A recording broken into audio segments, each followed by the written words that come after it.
Hello friends, आज की इस वीडियो में आलू के छिलके गार्डनिंग में इतने काम आते हैं और इसे कई तरीके से प्रयोग कर सकते हैं। आज की इस वीडियो में यही जानेंगे। आलू के छिलके का गार्डन में कई तरीके से प्रयोग कर सकते हैं। पहला प्रयोग, ताजे आलू के छिलके का इस्तेमाल गार्डन में ऐसे कर सकते हैं कि कुछ आलू के छिलके को ले लें और इसे थोड़े से पानी में भिगो दें। पूरे 24 घंटे इसे पानी में यूं ही भीगने के लिए छोड़ दें। 24 घंटे के बाद यह पौधे में तरल खाद के रूप में इस्तेमाल की जा सकती है। इसे 3 से 4 गुना पानी में मिलाकर आलू के छिलके को छानकर इसके पानी को तरल खाद के रूप में इस्तेमाल किया जा सकता है। सभी प्रकार के फ्लावरिंग प्लांट्स में इस तरल खाद का इस्तेमाल कर सकते हैं। दूसरा तरीका, आलू के छिलके को थोड़ी थोड़ी मात्रा में रोज स्टोर करें और इसे सुखा कर रखें। जब यह अच्छे तरीके से सूख जाए तो इसे मिक्सी के जार में डालकर पीसकर पाउडर बना लें। जैसा कि देख पा रहे होंगे, मैंने इसे मिक्सी के जार में डालकर पीसकर पाउडर बना ली हूँ। अब इसे लंबे समय तक स्टोर कर भी रख सकते हैं। इसे कई तरीके से इस्तेमाल किया जा सकता है।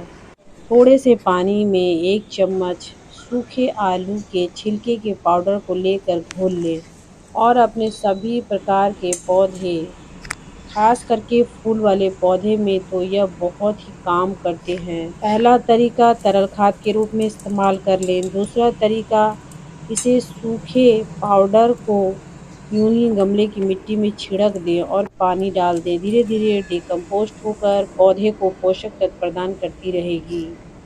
फल, फूल, सब्जी वर्गीय पौधों के लिए आलू के छिलके का यह पाउडर बहुत ही उपयोगी है। जैसा कि मैं इस करेले के पौधे में भी इसका इस्तेमाल कर रही हूँ। आलू के छिलके में nitrogen, potash, magnesium, iron, phosphorus, calcium प्रचुर मात्रा में पाई जाती है, जिसके इस्तेमाल से हमारे पौधे में कई सारे पोषक तत्वों की जो कमी होती है वह यह पूरी करती है। यहाँ तक कि इसे तुलसी के पौधे में भी इस्तेमाल की जा सकती है।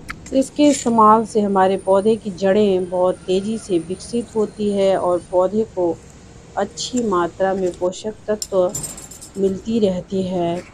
तुलसी के पौधे में भी 15 से 20 दिन के अंतराल में इस सूखे पाउडर का इस्तेमाल कर सकते हैं। इस तरीके से आलू के छिलके का गार्डन में कई तरीके से प्रयोग हमने जाने।